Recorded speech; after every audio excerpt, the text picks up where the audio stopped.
المؤلف رحمه الله تعالى ونفعنا بعلومه في الدارين آمين. Bahagi yang keempat, barang yang tiada masuk ia sama sekali di bawah ikhtiar, seperti mati kekasih dan binasa harta dan segala bala. Tuan-tuan muslimin, muslimat sedang jemaah yang dirahmati Allah sekalian, alhamdulillah, pertama dan selama-lamanya kita panjatkan setinggi-tinggi puji syukur kepada Allah dengan izin taufik hidayah Allah Subhanahu wa taala. Pada malam ini kita sambung lagi bacaan kitab Penawar Bagi Hati karangan Syekh Abdul Qadir Al-Mandili rahimahullah taala. Kita masih dalam bab sabar dan kita sedang melihat sabar menyalahi keinginan hawa nafsu, dan ianya terbahagi kepada 4. Yang pertamanya mengerjakan taat, kemudian yang kedua yang lebih susah lagi ialah meninggalkan segala maksiat, dan yang kita lihat dalam kuliah yang lepas ialah bahagian yang ketiga, barang yang tiada bersangkut paut dengan ikhtiar hamba. So, apa yang berlaku itu bukan usaha daripada kita, tapi dia berlaku. Itu maksudnya tiada bersangkut paut dengan ikhtiar, yakni dengan usaha hamba tu. Tapi bila dia berlaku, maka kita mampu, kita diberi ikhtiar untuk menolaknya. Kita mampu untuk menolaknya. Contoh dia apa? Contoh seperti menyakiti akan seorang oleh orang lain. Orang menyakiti kita, contohnya orang sihir, orang hantar santau, itu luar daripada ikhtiar kita. Tak ada orang yang nak dia disakiti. Tiba-tiba ada orang hantar pada kita santau, hantar sihir dan sebagainya lah. Ataupun orang buat khianat pada kita, orang curi motor kita, orang curi selipar kita contohnya. Itu luar daripada ikhtiar kita. Tapi bila berlaku perkara tersebut pada kita, maka kita ada ikhtiar untuk menolaknya, untuk melawan perbuatan tersebut. Maknanya kalau kita nak balas dengan santau pula pun boleh. Pergi bertemu dengan Tok Bomoh, biasa Tok Bomoh dia akan ada lah cara dia. Apatah lagi kalau Tok Bomoh yang jenis melaga-lagakan pula, dia bagi tahu teruslah siapa-siapa boleh jadi betul, boleh jadi tidak pun tak tahu. Tapi dia sebut dah nama fulan bin fulan yang buat ni. Maka kita pun balas balik, hantar baliklah kejahatan ni pada dia, kita pun hantar balik. Maka bahagian nak menolak tu ada dalam ikhtiar kita. Tapi agama ajar pada kita ialah caranya bagaimana. Agama ajar dengan ketiadaan membalas. Itu agama ajar pada kita. Maknanya kalau orang sihir santau kita tak balas balik dengan sihir dan santau. Kalau orang buat khianat pada kita apa pun, cara sabar untuk jenis yang ketiga ni, kita tak membalas balik kejahatan itu dengan kejahatan. Cuma saya sebut dah itu, agama benarkan kita balas, tapi dengan syarat mesti serupa sebiji. Maknanya kalau dia santau kita tu qadar setara mana, kita kena tahu qadar dia. Kalau melibatkan lebih mudarat daripada apa yang dia hantar pada kita, contoh dia hantar pada kita tak boleh tidur je, contoh kita hantar balik pada dia tak boleh tidur, tak boleh makan, dan yang lebih tu maknanya dia boleh dakwa kita di akhirat, dia boleh tuntut di akhirat. Jadi panjang cerita lah. Di dunia pun kita bergaduh dengan dia tak sudah-sudah, boleh jadi 7 generasi bergaduh, bahkan lebih daripada tu. Kita cerita anak kita fulan bin fulan ni lah sihir kita, sihir ayah dulu. Padahal Tok Bomoh je tolong beritahu pada kitanya, entah betul entah tidak tak tahu. Kita pesan dah pada anak kita jangan bergaduh dengan jangan dekatlah dengan keturunan dia ni. Lepas anak pula turun pada cucu, turun pada cicit, 7 keturunan, 10 keturunan bergaduh. Tu benda yang agama tak nak berlaku macam tu. Sebab tu agama tak ajar kita kejahatan balas dengan kejahatan. Keluar daripada masjid, tengok selipar kita tak ada. Aku tahu dah ni siapa yang ambil selipar ni. Sebab apa? Dia yang keluar awal, tak ada orang lain keluar awal yang lain. Nampak dia baca surah Al-Mulk je belakang. Contoh. Ada seorang dia selalu jenis keluar awal. Dia dah aku rasa ambil selipar. Kita pun pergi rumah dia ambil selipar dia juga. Padahal bukan dia ambil. Selipar kita harga RM10, selipar dia harga RM50. Tunggu RM40 lagi dituntut di akhirat tu. Bila sebut bicara akhirat, jawab dia payah bicara akhirat ni. Sebab tu Nabi sebut man husiba uzziba. Siapa-siapa yang dihisap, yang dihitung oleh Allah Ta'ala di akhirat, ghalibnya dia akan diiqab oleh Allah Ta'ala, akan dihukum oleh Allah Ta'ala. Sebab bicaranya terlalu detail, terlalu kecil. Sebab semua boleh didatangkan oleh Allah Ta'ala sebagai saksi. Bukan setakat orang yang ada di sekeliling, bahkan benda-benda jamadat yang ada ni pun boleh jadi saksi. Hatta seluruh tubuh badan kita boleh jadi saksi. Engkau ke mana tangan? Engkau ke mana kaki? Dia boleh tanya, mata engkau ke mana selepas daripada sembahyang Isyak? Engkau ke tangan yang ambil selipar si fulan bin si fulan ni? Engkau ke kaki yang pergi ke tempat tersebut untuk ambil? Engkau ke baju yang simpan selipar tersebut dalam poket engkau? Tu semua boleh jadi saksi. Sebab tu tuan-tuan mengaji dalam kitab fiqh, kenapa kita disunatkan untuk berpindah daripada tempat kita solat fardu untuk kita solat sunat di tempat lain. Tu tujuan dia nak suruh tempat-tempat ni nanti di akhirat jadi saksi di depan Allah. Ni tempat-tempat yang kita nampak sekarang ni dia kaku, seolah-olah tak ada roh. Seolah-olah tak ada nyawa, tak ada diri dalam benda ni. Tapi di akhirat nanti Allah Taala sebut akan datang sebagai saksi. Si fulan bin si fulan ni pernah sujud atas aku dulu. Kapek ni mari mengadu. Yang ni pula mari kata aku di tempat dia duduk berdiri ya. Tiap-tiap kali dia mari masjid, tempat dia adalah hujung sekali contoh. Kalau waktu orang mengajar hujung sekali dia duduk, kapek mengaku. Alhamdulillah tu. Maknanya ada dah kapek mengaku. Walaupun kita duduk hujung sekali, luar daripada surau dia duduk. Tak apa. Yang penting dia dah ada dah bersaksi untuk kita berada di tempat yang mulia yang baik. Saat orang lain boleh jadi tak ada di tempat yang baik tersebut. Cuma nak sebutnya ialah agama ajar pada kita jenis benda yang berlaku yang ketiga ni ialah dengan cara tidak membalasnya. Dengan kejahatan juga. Jadi tahan je lah. Tahan diri kita daripada membalasnya. Baik. Tu yang ketiga. Kita dah. Yang keempat. Ni bahagian yang keempat. Bahagian yang keempat ni barang yang tiada masuk ia sama sekali di bawah ikhtiar, yakni ikhtiar hamba. Dia mari pun kita tak ada ikhtiar, nak tolak dia pun tak ada dalam ikhtiar kita. Yang ni lagi besar. Boleh tahan sabar yang ni pahala paling besar sekali Allah Ta'ala bagi. Nanti dia nukilkan perkataan yang disebutkan oleh Ibnu Abbas bawah tu.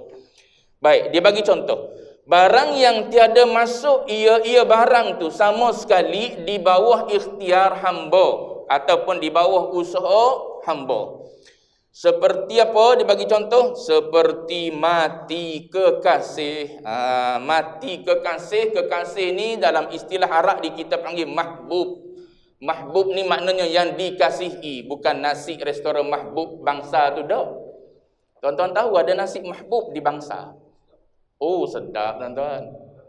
Kalau tuan-tuan tak pernah pergi, tuan-tuan kena pergi. Saya orang beli, saya makan lah.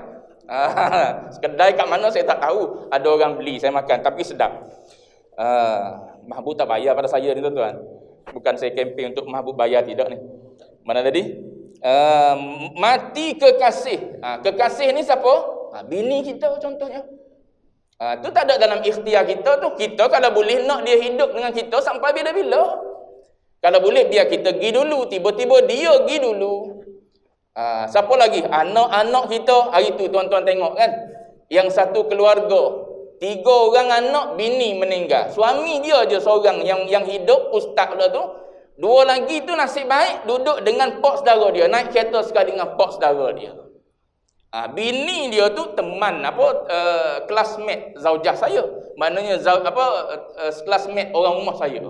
Jadi tahulah dengan dengan terperincinya apa yang berlaku tu. Cuma nak sebutnya ialah kita tak nak benda tu berlaku. Dia sebutkan saya ni nak ikut jalan ni ke nak ikut jalan ni sebelum dia bertolak.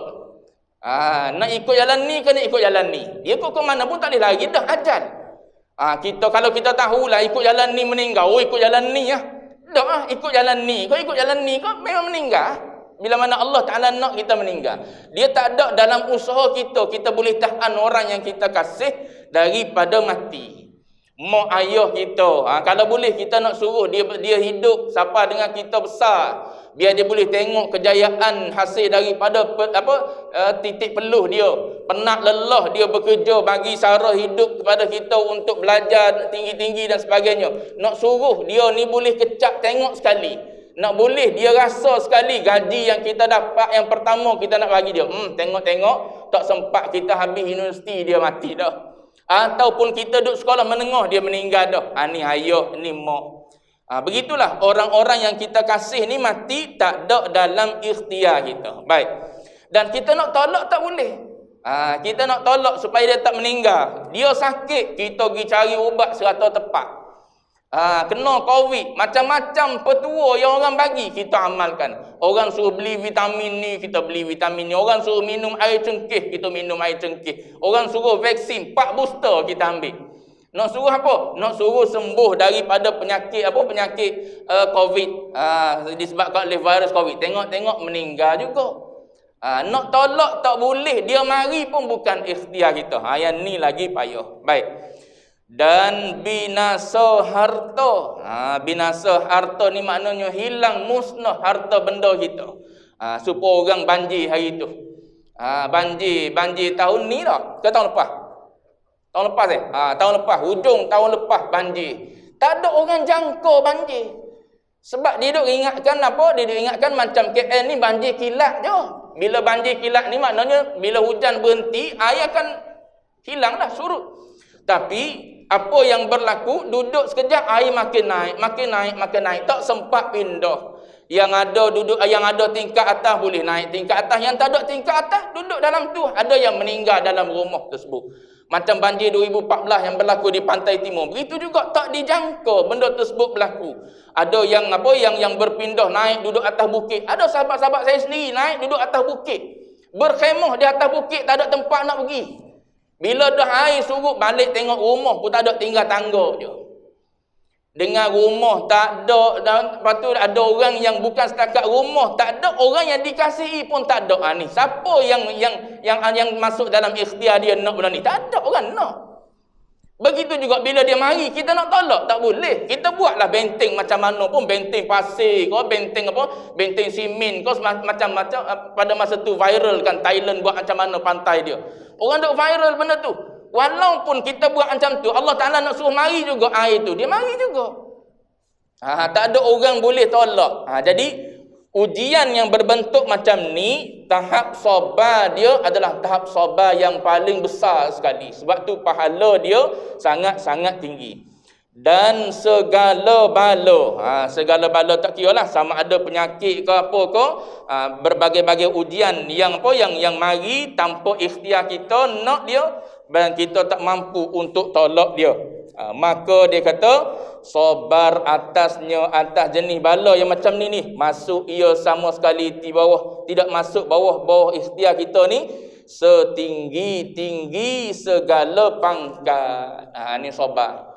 Maksud dia apa? Setinggi-tinggi pangkat ni maknanya sebesar-besar pahala. Kalau kita boleh sabar. Dengan hilang rumah, contoh kalau tadi banjir tadi, rumah hilang, orang kita kasih pun meninggal. Kita keluar pergi kerja, balik petang, tahu-tahu banjir dah. Kita tak boleh nak balik, sekat dia lebuh raya persekutuan nak balik rumah. Di rumah kita ada anak duduk, anak PDPR di rumah. Tu benda-benda berlaku. Yang baru saja berlaku dalam negara kita. Anak tinggal di rumah, kita dengan bini pergi kerja, PDPR. Maklum, ada anak besar seorang rumah terpaksa dah kena tinggal sebab apa? Nak bawa pergi office tak boleh musim Covid. Pas majikan kita pun kadang-kadang tak bagi, bawa tiap-tiap hari nak kerja apa, duk main dengan anak lagi. Mengajar anak lagi, nak kerja lagi. Majikan pun tak bagi, bawa tiap-tiap hari. Tinggal rumah, tiba-tiba banjir. Kita nak balik, nak redah air, tak boleh. Air rumah duk naik. Balik-balik, meninggal. Habis, katakanlah 5 anak meninggal semua. Bayangkan. Kalau tuan-tuan duduk dalam situasi begitu, macam mana keadaan jiwa kita? Hancur luluh. Nak buat macam mana? Sebab tu, sabar ni sabar yang paling tinggi. Yang boleh sabar ni hanyalah golongan para nabi, para rasul dan orang yang sampai ke tahap siddiqin. Tu yang boleh sabar. Para nabi, para rasul yang tu confirm boleh sabar. Macam mana keadaan dugaan daripada Allah Ta'ala, para nabi, para rasul ni dia boleh hadap.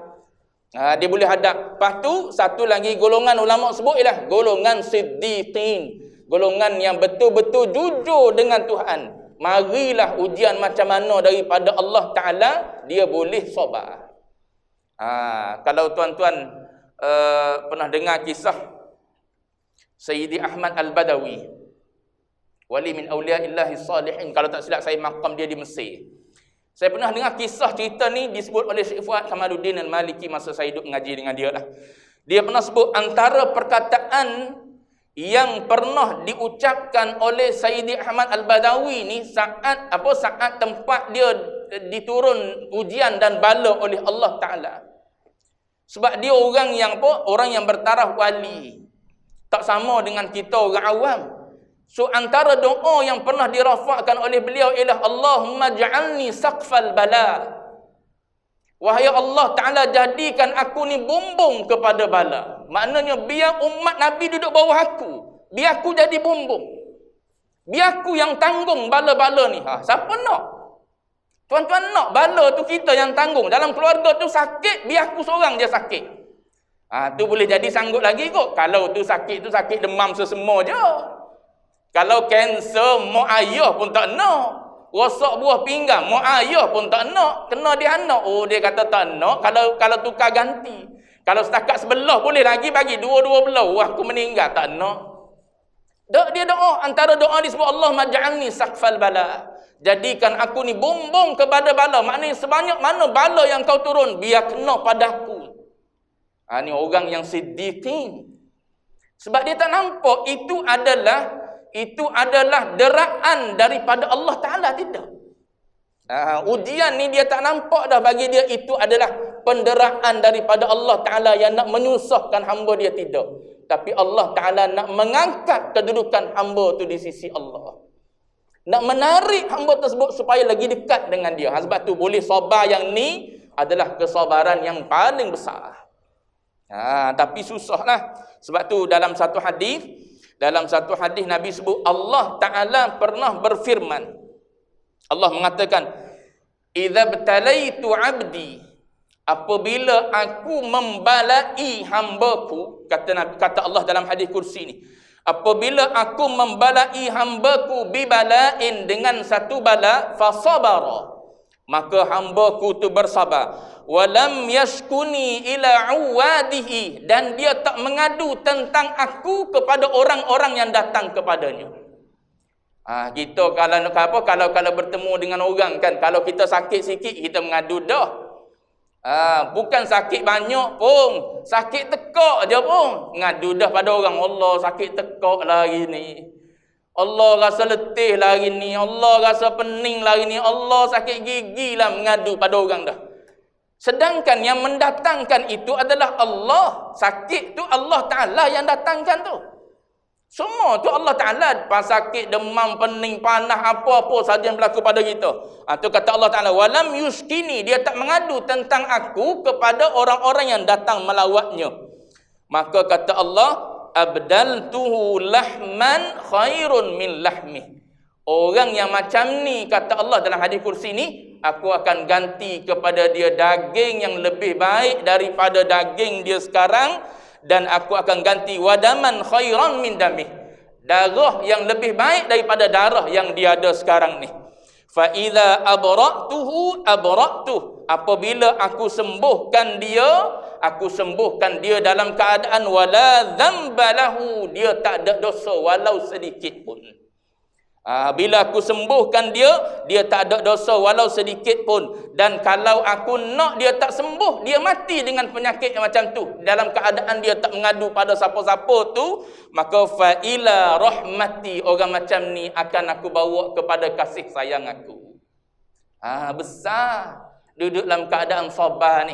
Sebab tu ulama ulama yang betul-betul muhaqqiqin tak mengadu sakit pada orang. Tanggung sendiri ya. Tanggung sendiri sakit. Kita ni sakit sikit cerita pada orang dah. Sakit apa? Sakit perut je pun. Sakit perut tu pun sebab kita yang makan apa? Yang tak makan pagi ataupun lewat kita makan dan sebagainya. Sakit perut sikit-sikit mengadu dah kita. Bukan setakat mengadu, MC. Saya punya majikan pengetua sangat-sangat tegas dalam bab MC. Bab MC kau ambil cuti ke apa ke, dia kira kalau selagi mana boleh berjalan, boleh cakap, mengajar, mari. Gitu. Bagi yang mudah-mudah, tunjuk surat MC tipu. Boleh lagi MC. Pergi ke klinik swasta, saya nak CJ sakit. Walaupun saya tak demam, saya nak juga CJ tu. Boleh aja. Klinik keluarkan. Cuma klinik mana jangan tanya, saya pun tak tahu sebut contoh yang ni. Cuma nak bagi tahu ada orang yang cuba latih kita untuk jadi kuat. Apa yang disebut dalam hadis tadi ialah nak suruh kita ni jadi orang yang sabar dan tabah. Tak mudah menceritakan apa yang Allah Ta'ala uji dia. Sebab apa? Bila kita cerita pada orang, sebenarnya kita cerita seolah-olah Tuhan ni beri keburukan pada kita. Allah Ta'ala yang mendatangkan sakit. Seolah-olah Allah Ta'ala ni buat satu keburukan pada kita. Padahal dalam Quran sebut biyadikal khair. Di dalam kekuasaan Allah Ta'ala ni khair. Semuanya baik. Semuanya baik. Sebab tu saya sebut contoh. Apa saya sebut contoh? Macam kita dengan anak kecil kita. Kita kira kita ni buat benda baik lah. Kita bergurau dengan dia, berguling dengan dia sambil bergeletek tu. Tapi bagi dia tak selesa kita duk geletek dia. Geletek bawah ketiak, geletek di pinggang, geletek situ, geletek sini. Tuan-tuan tahu geletek kan? Menggelikan dia. Gitu lah. Kau bahasa KL panggil apa? Geletek lah kan? Saya takut tuan-tuan tak faham je. Saya semangat-semangat, tuan-tuan tak faham. Angguk-angguk saja. Cuma nak sebutnya, bila kita berguling dengan dia sambil geletek, dia tak selesa sebenarnya digeletek tu. Letih dan penat. Menahan geli tu. Tapi sebab dia tahu ayah dia buat tu sebab apa? Sebab bergurau dengan dia kerana sayang pada dia. Suka pada dia. Cinta pada dia. Jadi dia berguling sama anak kecil yang umur 5 tahun, 6 tahun. Biasa anak-anak macam tu lah kita buatnya. Yang umur 17 tak buat dah lah. Cuma nak sebutnya, anak kecil tu ibarat macam kita yang kenal siapa yang sedang mendatangkan pada kita benda-benda macam tu. Andai saat tu kita nampak Tuhan kan? Seganlah nak mengadu pada orangnya seolah-olah macam keburukan Tuhan datangkan pada kita. Padahalnya kalau kita tengok, kita tahu inilah jalan Allah Ta'ala nak hapuskan dosa. Jalan Allah Ta'ala nak angkat darajat. Jalan Allah Ta'ala nak tinggikan kedudukan kita di sisi dia. Nampak yang tu, maka kita tak akan mengadu, tak akan mengeluh bila diuji oleh Allah Ta'ala. Walaupun dalam keadaan ujian tersebut tak termasuk langsung dalam usaha dan ikhtiar itu. Baik. Mana tadi? Berkata Ibnu Abbas, nak berapi malam ni. Baca laju sikit. Berkata Ibnu Abbas radhiyallahu anhuma. Ibnu Abbas ni siapa? Ibnu Abbas ni sepupu Nabi. Ibnu Abbas ni Abdullah Ibnu Abbas. Kenapa dia taraddi dengan anhuma? Sebab dua-dua tu adalah sahabat Nabi. Maknanya sahabi ibnu sahabi. Seorang sahabat anak kepada seorang sahabat. Cuma Al-Abbas tu pak saudara Nabi. Dalam masa yang sama dia adalah sahabat. Anak dia Abdullah tu sepupu Nabi. Dalam masa yang sama dia adalah sahabat. So dia adalah sahabi ibnu sahabi. Seorang sahabat anak kepada seorang sahabat. Sebab tu dia radhiyallahu anhuma. Dia taraddi dengan apa? Dengan anhuma. Kalau tidak anhu je. Abdullah bin Abbas ni adalah turjumanul Quran. Dia adalah orang yang paling arif, paling alim tentang Quran. Itu Abdullah bin Abbas. Barakah daripada doa Nabi, ada ulama kita kata ketika mentahnikkan Abdullah bin Abbas ni. Ketika Nabi mentahnikkan, ada ulama sebut itu. Sehari tuan-tuan kat mana pula ketika tahnik? Sebab ada juga hadis yang mengatakan ketika Nabi usap je kepala dia. Ada ulama mengatakan ketika Nabi mentahnik, Nabi belah mulut dia, Nabi baca Allahumma faqihu fid din wa 'allimhu ta'wil. Itu di antara doa Nabi, barakah daripada doa Nabi, kabulnya doa Nabi itu, maka jadilah Abdullah bin Abbas ni turjumanul Quran, orang yang alim dalam Quran, pentafsir Al-Quran. Baik. Kata Abdullah bin Abbas, ni perkataan Abdullah bin Abbas ni, tapi dipetik oleh Syekh Abdul Qadir Mandili, bubuh dalam kitab dia sebagai hujjah. Bukan hadis ni, ini perkataan sahabat. Perkataan sahabat. Cuma kita kena maklum, sahabat ni semuanya udul. Sahabat, bila sebut saja sahabat, siapa juga nama dia, asalkan dia adalah sahabat, maka semua sahabat bersifat dengan adil. Sebab tu kita tak boleh nak menghukum sahabat, walaupun kita tengok macam ada dua puak je antara Sayyidina Ali dengan Muawiyah contohnya.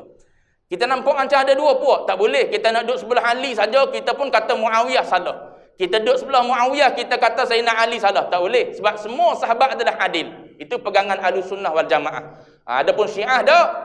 Syiah dia orang yang kutub sahabat Nabi, kutub Abu Bakar, kutub Umar, dalam kunut subuh dia laknat lagi Abu Bakar dan Umar. Itu Syiah. Adapun Ahlussunnah wal Jamaah tak. Ahlussunnah wal Jamaah berpegang semua sahabat Nabi adalah adil. Maknanya apa yang mereka buat walaupun zahir kita nampak salah, kita kena tanggung itu adalah atas ijtihad mereka sebagai sahabat. Bila ijtihad, maknanya mereka ni orang yang semua layak berijtihad. Mereka ni orang alim semua.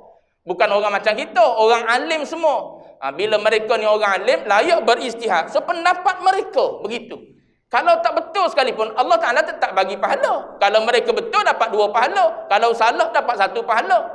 Itu mereka, bukan kita. Adapun kita ni, hanya ittiba' je lah. Kita ni tabi' kepada apa? Kepada sahabat je. Jadi perkataan para sahabat ni, ghalibnya, mereka ambil daripada Rasulullah juga. Ataupun mereka ambil faham daripada apa yang Nabi kata, ataupun apa yang Nabi buat. Gitu para sahabat ni.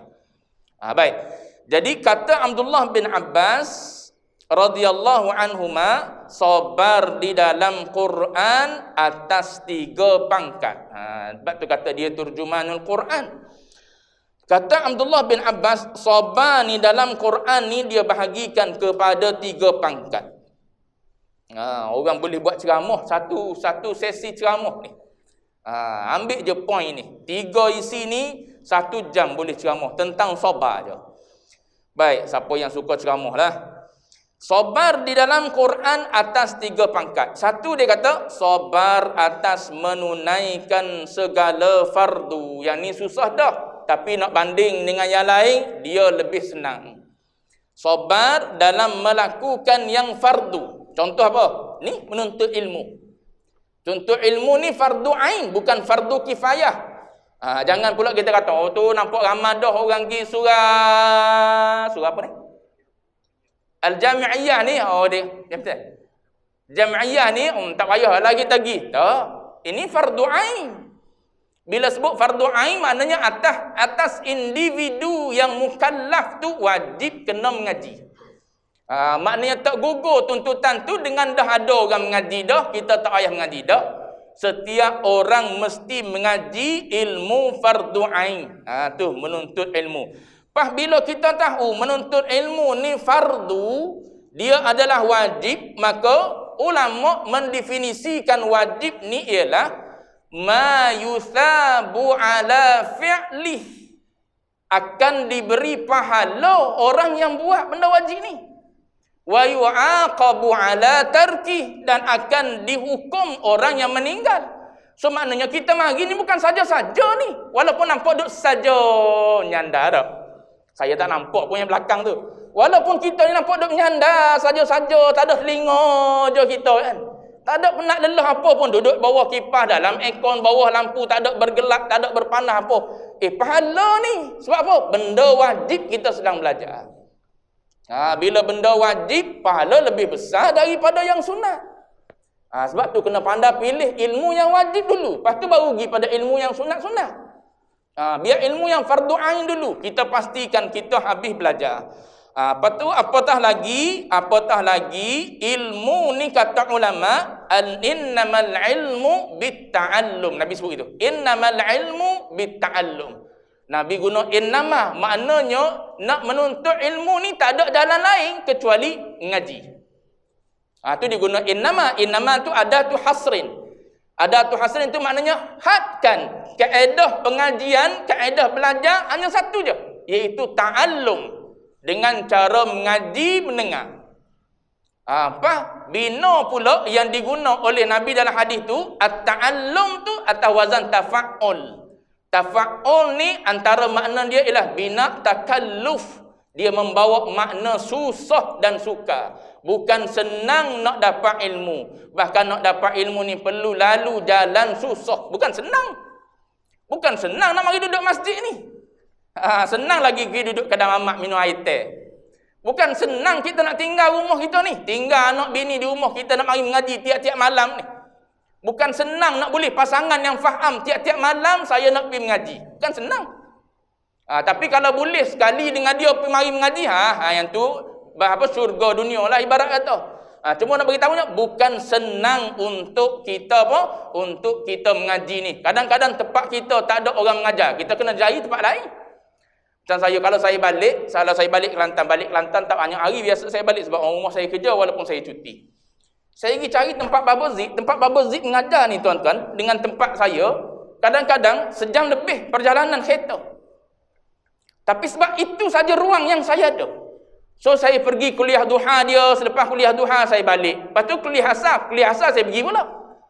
Lepas tu lepas asar kadang-kadang kalau sempat balik saya balik, tak sempat balik saya duduk pusing-pusing itu. Pusing tunggu kuliah maghrib pula. Nak pergi ke tempat-tempat tu makan masa 1 jam lebih. Ada juga dia mengajar di kawasan saya, cuma dia ada jadual dia tentak dah. Hatta sampai ke Terengganu, dia pergi kuliah Terengganu, saya pergi kalau saya balik. Nak beritahu ilmu perlu kepada mujahadah dan susah. Kalau kita tak lalu jalan senang, nak tunggu orang mari suap kita, tak dapat ilmu lah kita, macam nak kita mengaji. Macam nak kita mengaji sekolah. Kalau semua dia nak tunggu orang suap, saya pernah ada pelajar tahun 2000 lebih gitu ya. Anak dia ni memang tak nak baca buku. Hari besok mak mari. Masa tu tak Covid kan, tahun 2000 lebih baru. Mak dia mari waktu anak dia besok ni ambil cuti kerja. Sebab apa? Tolong baca buku untuk anak. Sampai ke tahap tu tuan-tuan, nak suruh anak belajar. Sejarah pula, kena banyak baca. Mak dia baca ni, mak baca anak dengar. Tuan-tuan rasa orang macam tu berjaya. Orang yang tak bersungguh tak akan dapat ilmu. Tapi kalau dia bersungguh, dia murajaah, dia mengulang kaji, dia menulis nota, dia menghafal. Ni budak-budak macam ni cemerlang. Sebab Nabi sebut dah, innamal ilmu bitta'allum. Dia mestilah lalu jalan susah. Baba yang sepanjang kan gitu. Bila waktu hujan banjir, nak pergi mengaji, bawa basikal satu hadah. Nak naik tak boleh, tarik basikal tu. Lepas tu baju mesti basah dah. Bawa baju spare dalam beg piko, beg tu. Beg piko atas belakang, dalam tu ada baju sebab nanti sampai tempat tak ada air nak tukar baju tu. Tarik basikal dalam air. Air setakat pinggang, pergi ngaji. Kita hujan 2 titik, tak hari dah kita. Nak jadi orang alim macam mana? Nak suruh alim diri sendiri je pun, bukan nak mengajar orang lain. Tu kita. Sebab tu kata ulama, selagi mana Allah Ta'ala bagikan kepada kita 2 nikmat. Satu nikmat mata, yang kedua nikmat telinga, gunalah untuk mengaji. Sebab apa? Sebab kita tak tahu ni, telinga dengan mata ni akan kekal dengan kita sampai mati ke ataupun akan berhenti satu masa nanti. Bila dia berhenti saat tu, belum habis lagi ilmu fardu ain kita mengaji, kita tak boleh nak mengaji dah. Mata tak nampak, telinga tak dengar. Tuntutan fardu ain hidup berjalan atas kita tu. Selagi boleh guna dulu sekarang ni. Mata duk nampak lagi jalan, nak pergi ke mana-mana pun mata nampak lagi jalan raya. Boleh lagi bawa motor, bawa kereta. Kita boleh nampak lagi, telinga boleh dengar lagi. Pergi cari ilmu. Bila satu masa nanti mari penyakit pada kita, tak ada telinga, tak dengar pendengaran kita. Mata pun tak nampak dah. Kita mengaji ilmu fardu ain tak habis lagi. Tunggu, fardu ain tuntutan mengaji tu duk ada atas kita sampai mati. So duk tanggung dosa tu berjalan atas kita. Bukan benda kecil. Orang yang nampak je dia tahu Allah kenapa habis masa dengan mengaji. Sebab kita di hujung-hujung dah. Orang tak nampak relax. Tuan-tuan tengok dia relax. Tak ada apa. Tak ada apa. Tak ada bekerja tentang beramal pun. Tak ada bekerja nak mengaji pun. Tak ada bekerja nak ilmu pun. Orang tak nampak. Orang nampak tak boleh duduk saja. Dan kita orang bila makin-makin mengaji, makin kita rasa, makin tak ada ilmu aku. Sebab tu ulama kata man dhanna annahu kana aliman. Siapa sangka, sangka ni benda tak boleh pakar, tapi dia pakar di diri dia. Siapa sangka kana annahu kana aliman, siapa-siapa sangka bahawa dia seorang yang alim, kata ulama, fa'lam annahu kana jahilan. Sebenarnya dia adalah seorang yang jahil. Sebab dia tak ada ilmu. Macam mana dia nak tahu dia tak ada ilmu? Tapi bila kita makin mengaji, Allah banyaknya tak tahu. Bila kita mengaji, kita tahu. Tak tahu lagi yang ni, tak tahu lagi yang ni, tak tahu lagi yang ni. Semua baru semua. Baru-baru tu maknanya kita tahu tu. Banyak lagi lah benda yang aku tak tahunya. Bila banyak lagi tak tahu, tu yang orang alim, dia tak berhenti mengaji. Walaupun atas dia tuntutan fardu ain dah gugur dah. Atas dia mengaji sunat dah. Orang yang bergelar tok guru, orang yang bergelar agamawan, kadang-kadang atas dia gugur dah tuntutan mengaji. Tapi dia duk mengaji lagi, kadang-kadang lebih sungguh daripada orang yang tak gugur tuntutan fardu ain lagi. Ni, yang pertama ni, kena sabar baru boleh buat ni, yang fardu ni. Kalau tak sabar, tak boleh buat. Walaupun kita nampak macam mudah je, pergi duduk je. Pergi duduk, dengar. Tak nak mengapa, tak nak ada kitab pun tak apa, duduk mendengar. Ilmu boleh masuk juga dengan mendengar. Ilmu boleh masuk dengan cara mendengar. Dengan kaedah mendengar saja boleh jadi ilmu boleh masuk dah pada kita. Jadi benda-benda macam tu kita kena faham. Kena melalui jalan sabar. Sabar atas menunaikan segala yang fardu tu. Tu satu. Dan bagi orang yang boleh sabar ni menunaikan yang fardu ni. Tu saya ambil satu contoh ya. Dan bagi menunaikan yang fardu ni 300 pangkat, yakni 300 darjat. Tu kalau kita fardu takdir, dia adalah tingkat kepada pembangunan. Maknanya orang yang macam ni duduk di tingkat 300.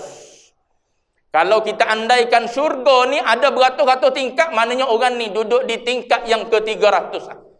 Makin tinggi maknanya view makin cantik. View makin cantik, makin indah. Tuan-tuan tengok orang duk viral hotel yang berpuluh-puluh ribu satu hari di Dubai. Dia buka pintu bilik, dia tunjuk katil macam mana, dia tunjuk tempat makan macam mana. Itu pun gambaran macam syurga, tak mudahlah kita. Tu dunia. Ini ke akhirat ni 300 darjat tingginya duduk kita bila kita boleh sabar untuk melaksanakan yang fardu ni. Isyak dah. Dia suruh berhenti dah. Tunggu je. Mana tadi? Nak buat habis ni ya? Tak habis juga lah sabar mana ni.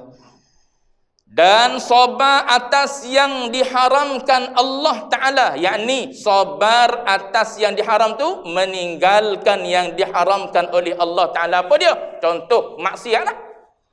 Meninggalkan maksiat. Contoh apa ya bagi yang atas dulu? Mengumpat. Mengumpat ni ijma', saya sebut dah. Mengumpat ni adalah ijma' ulama mengatakan haram. Cuma khilaf ulama adakah dia dosa besar ataupun dosa kecil. Ijma' kata haram mengumpat.